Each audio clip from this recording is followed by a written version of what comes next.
We really need people to meet with our billing people by phone and set up payment plans, and that can continue to forgive late fees and keep the utilities from being shut off. Right now on Up with KREM, the Spokane City Council unanimously agrees to give more time to people needing to pay off past due utility bills. So we don't yet know the full impact of how many staff we will lose statewide. The vaccine mandate deadline is 1 week away, and some healthcare workers still need to turn in their vaccination proof or could end up out of a job. This morning, clear and cold. Widespread temperatures below freezing, and yeah, that's frost you're seeing on the ground there in Coeur d'Alene. We're talking a chilly day ahead.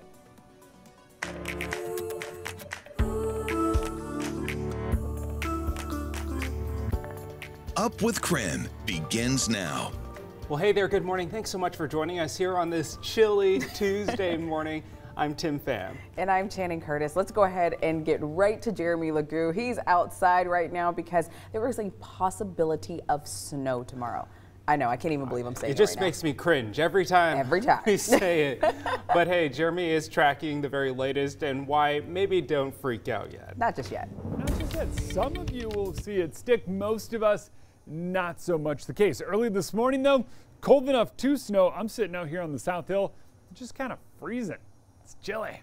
All right, we are down in the 20s in parts of Spokane. Airport, we talked about this yesterday, officially sits at 31 degrees. Trends a little bit warmer than the rest of us. So as you step out your door, kind of dress for temps in the 20s. That's the case in Deer Park, 23 there, 25 in Sandpoint, 29 in Coeur d'Alene. Oh, dropping below freezing out in central Washington. It is a chilly start to the day. Pullman down to 24. Bundle up, throw the hat on, throw the gloves on, whatever it is, because it is somewhat cool out there.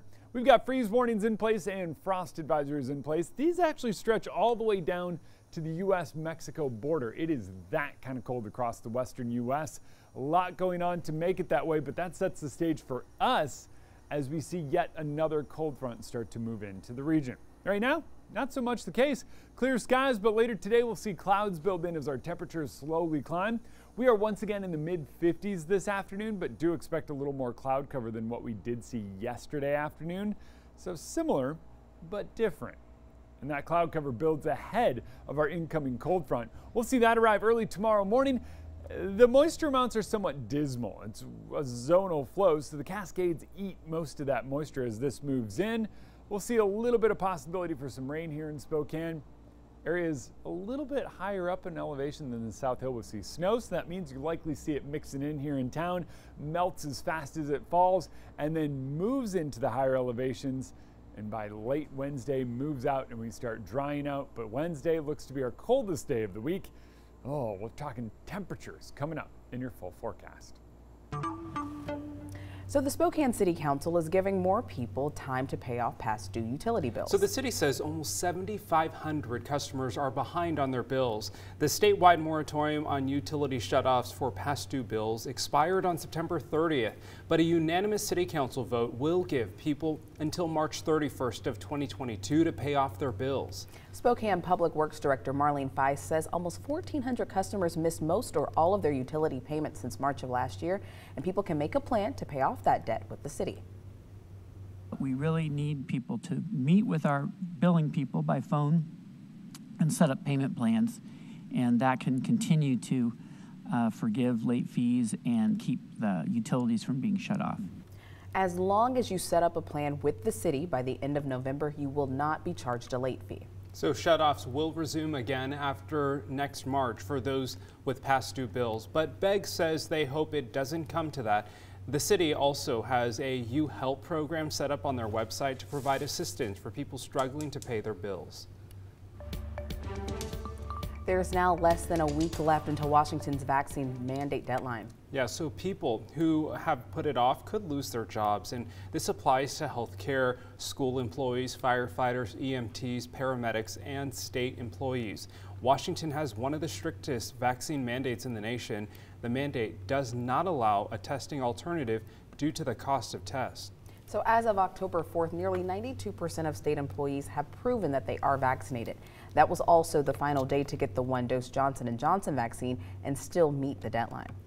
So right now, 68% of hospital workers showed proof they are fully vaccinated. And that number could increase as more employees continue to turn in their vaccine cards. So we don't yet know the full impact of how many staff we will lose statewide. We think it's between 2 and 5% of hospital staff will not be able to work. The 12% who have not shown vaccine proof are those who have chosen not to get vaccinated. It also accounts for staff who have received exemptions or have applied for an exemption. So for more information about Washington's vaccine mandate, all you have to do is text the word vaccine to 509-448-2000. We'll send you a link with all of that information right to your phone. At 7:05, it is time for your morning rush. More news in less time. A Spokane police officer pleaded guilty to reckless driving. Michael Brunner was sentenced to 1-year probation and a $283 fine. In March of 2020, Brunner was accused of driving more than double the speed limit before hitting another car and injuring the couple inside. An officer on the scene determined that Brunner had the right-of-way and issued the couple a ticket. The couple then took that issue to court.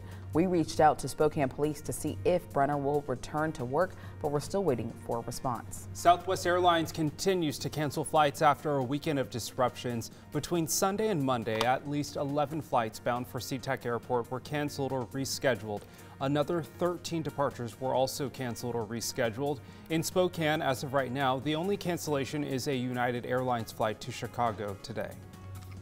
The Teton County coroner is scheduled to hold a news conference today, releasing new information on the autopsy of Gabby Petito. Petito's body was found in a Wyoming national forest after she was reported missing in September. Her death was ruled a homicide.